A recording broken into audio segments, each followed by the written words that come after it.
Hey everyone, did you know that over 90% of you watching right now haven't hit that subscribe button? If you enjoy our content, take a second to subscribe. It's free and it really helps us keep bringing you great stories every day. When she laughed after I asked about another man, I didn't scream. I didn't cry.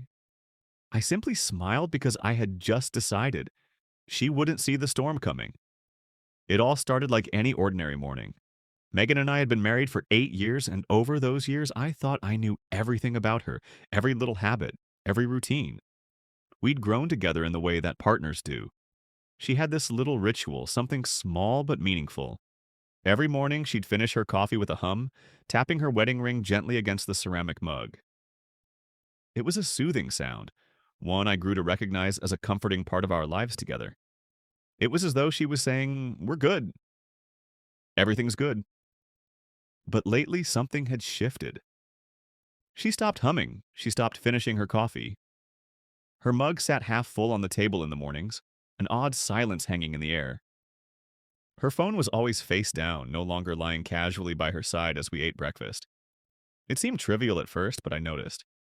And when you love someone, the smallest changes become loud, like whispers in the quiet. I didn't ask her about it right away. You see, when you love someone, you often choose to ignore the smallest hints and convince yourself that nothing is wrong, that the change is just a passing phase. I never wanted to believe she was capable of hurting me, of betraying me. I'm Caleb Hughes. I work in logistics, running operations for a regional shipping company. It's not glamorous, but it's honest. Megan, my wife, was different. She was sharp, not just in her looks, but in her mind too. Sharp smile, sharp walk, sharp words. She had a drive, a burning ambition that propelled her upward in the corporate world, from assistant to regional marketing director for one of the biggest cosmetic companies in Colorado. People admired her, people respected her, and I was proud of her. I was proud of the woman she had become. But as we hit our 30s, things began to change. I didn't want to admit it, but I started wondering if all the sharp edges she carried weren't just ambition, but something else, something darker, something she didn't want me to see. The distance between us grew slowly. She'd stop kissing me goodbye in the mornings, no longer bothering to even glance at me before rushing off to another workday. Date night? I'd ask, hoping to reconnect. But she'd just shrug, say she was too busy. More and more, she'd stay late at work, blaming back-to-back campaigns. I told myself it was work stress, that it would pass. But deep down, I felt a shift in her. Then it happened. One Tuesday night, Megan was in the shower, and I needed to grab the phone charger from her purse. I'd done it 1,000 times before, and I didn't think much of it. But when I grabbed her phone, it lit up. Notifications. The moment I saw the name of the hotel, my blood ran cold. Visage Hotel. The same suite, the same driver, the same dates, every Thursday and Saturday. I didn't scream, I didn't yell. I just sat down on the porch in the cold and stared at the stars for what felt like hours. My heart wasn't exploding with rage, it was slowly rotting piece by piece while I carefully crafted my next move. The next morning, Megan kissed me with that same tired smile. "Your coffee's getting cold again," I whispered. She laughed. "Guess I've just lost the taste for it." I smiled too. "Yeah, seems like you've lost the taste for a lot of things." She didn't catch it that day, but I had already decided. I was done being clueless. This wasn't just about her infidelity. This was about my peace, my strategy. And so I contacted someone I never thought I would need. Ryan Westbrook, an old college friend who'd turned private investigator. He was the kind of guy who could track down hidden affairs and buried secrets. I needed him now. "I want everything," I told him. "Texts, calls, photos, location logs. I want the whole story." He didn't ask questions. 2 weeks, he said. "You'll have everything." So while Ryan got to work, I became the perfect husband. I cleaned, I cooked, I even massaged her shoulders after long days. All the while, I noticed the little lies she had wrapped herself in, the cheap perfume, the stutter when she asked about our anniversary plans, the red marks on her neck after meetings with someone I hadn't yet named. She thought I was clueless, but I was building a case, not for court, but for something much more satisfying. A week later, Ryan sent me the first batch of evidence. He asked me to meet him at a small diner on Interstate 7, a place that felt too quiet for the storm that was about to unfold. As I walked in, he was already sitting at a corner booth, his face serious. He slid a plain brown folder across the table like he was passing me something dangerous. I didn't reach for it immediately. I just looked at him. "You're sure?" I asked. He didn't blink. "His name's Travis Carver. 42, divorced, VP of brand, partnerships at her firm, lives alone in a penthouse off Blake Street. They've been seeing each other for at least 3 months, probably longer. I've got timestamps, photos, and even caught them at a restaurant last Friday. The same night she told you she was working late on a campaign proposal." I opened the folder. There they were. Megan laughing in the back of a black Lincoln, tangled in the arms of Travis Carver. His jacket, her hands, their lips locked in a way that should have been reserved for us. A timestamp at the bottom of the photo confirmed it. This wasn't just a brief affair. This had been going on for months. Page after page, the evidence laid itself bare. Text messages about missing each other while with me, emails coordinating their secret schedules, and a voice memo she accidentally left on her phone, laughing and whispering sweet nothings into Travis's ear. And then something in me snapped. But not the kind of snap you might expect. It wasn't a violent outburst. It wasn't anger flooding my chest. It was colder, sharper. The realization that she wasn't sorry. She wasn't struggling. She wasn't even confused. She had chosen this every single day. I closed the folder and looked up at Ryan. "Dig deeper," I told him, my voice steady. "I want to know everything. Has she received any gifts, promotions, anything linked to him? I want her entire illusion to collapse when I pull the first thread." Ryan nodded. "Give me another week." That night, Megan came home glowing. I mean, literally glowing. She threw her purse down, her smile wide and careless. "Guess who just landed the new East Coast luxury brand account?" she said, her eyes sparkling. I fainted surprise. "That's incredible. You deserve it." She kissed me on the cheek. Her lipstick left a faint mark on my skin, and for a brief moment, I almost let myself believe everything was fine. But I didn't wipe it off. Instead, I looked at her, studying her. "Was Travis proud of you?" I asked. She paused just long enough, and in that moment, I knew I had her. "Don't start that again," she said, quickly walking away. But I saw it, the flicker in her eyes, the crack. She was rattled. For the first time in weeks, she knew I might not be asleep anymore. The next day, I began executing step 1. I copied all the files to 2 drives. One went into a safe deposit box. The other, I encrypted and stored in the cloud. Every document, every piece of evidence. I made sure I had everything I needed to ensure the destruction of her carefully built world. Ryan sent me a new batch of evidence that night. Turns out Travis hadn't just been sleeping with Megan. There was another woman before her, Carly Jensen. Carly had been quietly transferred out after whispers about their relationship spread, but not before leaving behind emails, photos, and a trail of ignored complaints. Megan's name had come up in a few of the threads. It seemed she was next in line for the Carver shortcut. I had everything now. It was time to return the favor. First, I anonymously forwarded everything to the company's compliance office. Not just about Megan and Travis, but also about the entire pattern of favoritism, the ignored complaints, and the unethical behavior I had unearthed. I marked the email as urgent, ethics violation, and risk of litigation. Then I sent a separate packet to a reporter at the Denver Business Review labeled Possible Corporate Favoritism, an internal harassment pattern involving senior executives. The fuse was lit. Megan had no idea. That weekend, I cooked dinner. Candlelit steak, roasted garlic mash, and her favorite wine. She looked relaxed, comfortable, smug even. "Caleb," she said, sipping her wine, "I've been thinking we should take a trip. Maybe New York, just the 2 of us." I smiled. "Sure, let's plan something nice. You work so hard. You deserve something unforgettable." She reached across the table and touched my hand. In that moment, I thought to myself, you have no idea how unforgettable it's about to get. Because the next morning, Travis Carver's name was on every internal email thread. By noon, he was placed on administrative leave. By 3 p.m., Megan got a call from HR. Her face went pale. Her fork froze halfway to her mouth. "What's wrong?" I asked, pretending to scroll through my phone. "Nothing," she muttered, standing up. I just, I need to run to the office real quick." It was a Sunday. I didn't follow her. I watched her grab her coat and keys, rushing out the door. For the first time in weeks, I felt something like peace. Not because it was over, but because it was only just beginning. Megan didn't return that night. She texted me at 11 p.m., a short, jittery message.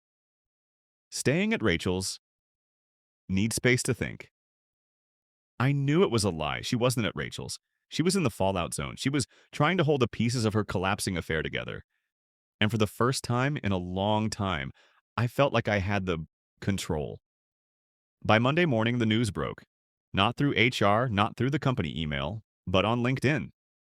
A former employee had posted an anonymous expose about the toxic culture inside Megan and Travis's company. The post cited multiple relationships between executives and employees, leading to favoritism, health risks, and a cover-up. No names were mentioned, but the photos Ryan had leaked made it clear. It didn't take long before people started connecting the dots in the comments. Megan's name trended. Within hours, clients started calling the company. Some threatened to cancel contracts, others demanded clarification. The board stepped in. Ryan kept me updated in real time. "She's being brought in for questioning tomorrow," he said. "HR has the emails, meeting room logs, and the hotel charges on the company card." Travis was stupid. He hadn't hidden anything. "And Megan?" I asked. "She's been crying in her office for 3 hours, alone." That should have satisfied me, but it didn't, not yet, because she still hadn't looked me in the eyes and admitted it. The following night, Megan came home like a ghost. Her eyes were swollen, mascara streaked, her face pale from the tears she'd shed in private. She didn't say a word as she walked past me. She didn't ask why I was still awake. She didn't even look surprised that I hadn't texted her all day. She just dropped her purse and sat on the couch, staring blankly at the dark TV. "I ruined everything," she whispered after a long silence. I didn't respond. She turned slowly, her face barely visible in the dim light. "Caleb," she said softly, her voice cracking. "I didn't mean for this to happen." I didn't give her the satisfaction of a quick reply. Instead, I remained calm, controlled. "Which part?" I asked. "The lies? The affair? Or the fact that you were sloppy enough to think no one would find out?" She flinched, her body stiffening with the weight of my words. "Was it just Travis?" I asked. "Or were there more?" She shook her head. "Number just him." Her voice trembled now, and I could see the vulnerability in her eyes. "I was lonely. I was tired. I didn't know how to talk to you anymore. You were always so predictable." There it was, the truth. She didn't cheat because she lacked love. She cheated because I was steady, safe. And to someone like Megan, that wasn't exciting anymore. "I gave you everything," I said, my voice quiet but firm. "I gave you peace, and you wanted chaos. It wasn't just that he made you feel seen, alive again," I continued, my eyes locking with hers. "And now you feel disgusting." The words hit her harder than I expected. She looked away, tears streaming down her face. But I wasn't done yet. I stood up, walked calmly to the fireplace, and pulled out a small envelope. I tossed it onto the coffee table in front of her. "What's that?" she asked, her voice weak. "Everything HR has," I said. "And more, including what I sent to the board." I looked at her, my expression cold. "You see, Megan, you didn't just cheat on me. You disrespected every part of our life. You made me the idiot in a room full of people who knew." She stared at the envelope in shock. Then she crumbled. "Please, Caleb, please, I'll resign quietly. I'll go to therapy. I'll do anything." "No," I interrupted, shaking my head. "You'll do nothing. You'll sit there and watch as the life you built on deception turns to dust." She collapsed, her head falling into her hands, her sobs echoing through the silence of the room. But I couldn't feel sorry for her. I had nothing left to give her but the cold, hard truth. I walked to the hallway, grabbed my suitcase, and started packing. "What are you doing?" she asked, her voice trembling. "I'm leaving," I replied, not looking back. "This is my mess," she said, desperate. "No, Megan," I said calmly, "it's ours. You dragged me into it, and now I'm taking myself out." She followed me to the door, panic in her eyes. "Where will you go?" she asked, her voice cracking. I turned to her, a slight smile tugging at my lips. "Anywhere your name doesn't come up when people Google me." She sank to her knees. I didn't catch her fall. I couldn't. The next chapter of my life didn't have space for traitors. It only had room for peace. That night, I checked into a hotel under a different name. I didn't look back. I didn't need to. I was free. The following morning, the news broke. Megan's resignation was public. Travis was suspended. The scandal, the favoritism, the misconduct, it was all out in the open. The company issued a formal apology to shareholders, but that was just the beginning. Megan's name appeared on every internal thread, every company email. By the afternoon, her reputation had been shattered, not through some public announcement, but through the silent, deliberate unraveling of everything she had worked so hard to build. I waited 3 weeks before sending the final file. By then, her resignation was official. Travis had been dismissed, but what no one knew, not even Megan, was that I had set one more trap. Not for her career, not even for her reputation, but for her soul. Ryan had uncovered something I hadn't expected. Turns out Travis had promised Megan a promotion that he had no right to give. Emails between him and the senior HR officer revealed that Megan wasn't even the most qualified candidate for the position. She had missed targets 3 quarters in a row, but Travis pushed it through anyway. He claimed special circumstances and client relationships. Ryan even found an internal audit draft buried deep in the system that questioned the legitimacy of the promotion. But it was never sent. It was buried. I compiled it all, the timeline, the emails, the performance reviews, the altered reports, the HR audit, and I tied it together with one bow. This wasn't infidelity, it was fraud. I sent the entire package anonymously to 3 people: the company's compliance office, a major client who had pulled out weeks earlier, and Megan's former mentor, an industry icon who hated shortcuts. By Friday, it was everywhere. This time, it wasn't just whispers, it was public. Was Megan Foster's career built on sleeping with a superior? Did she fake her way to the top? The questions flooded in, and Megan had no answers. Her phone went silent. Recruiters who had once called weekly stopped reaching out. Brands unfollowed her. The board issued a formal apology, but the true death blow came from a place she never saw coming: her own reputation. But here's the real twist. Megan still didn't know it was me. Not until one day, weeks later, she showed up at the new condo I was renting. She was disheveled, makeup smudged, eyes wide with panic, like a hunted animal. "You did this," she whispered. I didn't say anything. I just stood in the doorway. "I know it was you, Caleb," she whispered, broken. "You waited until I was down, then kicked the last piece out from under me." I folded my arms. "No, you kicked it out yourself. I just made sure people noticed." She stared at me, her voice cracking. "Do you want me to disappear? Is that it?" "Because I will. I'll just say it." I stepped forward. "What I want," I said slowly, "is for you to understand something. You didn't just cheat. You didn't just lie. You stood beside me, ate meals I cooked, laughed with me, planned a future, all while already living a double life. You treated me like furniture, useful, invisible, replaceable." She wiped a tear away, her voice weak.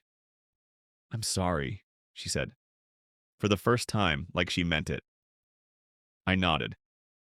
"I hope you stay sorry, not because I hate you, but because you should finally understand the weight of what you did." She stood there, silent.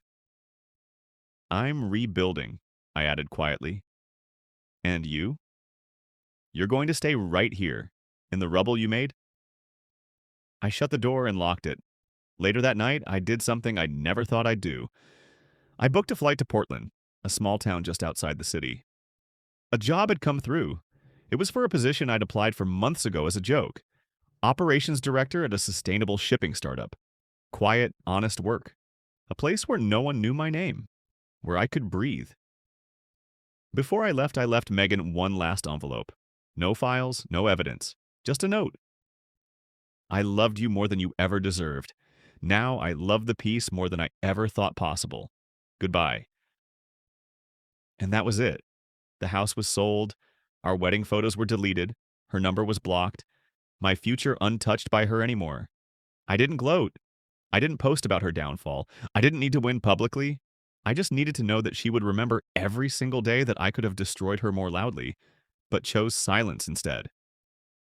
Because sometimes the quietest revenge is the one they hear the longest. Portland was gray when I arrived. Not gloomy, just soft, misty mornings and quiet streets. A place built for reinvention. I rented a small cottage near the outskirts. Nothing fancy, just enough. The job was real. The people were kind. They didn't care who I had been, what I had endured. Here I was just Caleb. No backstory, no betrayal dragging behind me like a shadow. It felt like freedom. For the first time in years, I felt at peace. I started running again. Early mornings before dawn, shoes on wet pavement, not to punish myself, but just to feel movement that wasn't fueled by stress or suspicion. I cooked for one. I read books. I found a trail behind the cottage that led to a moss-covered bench with a view of the valley.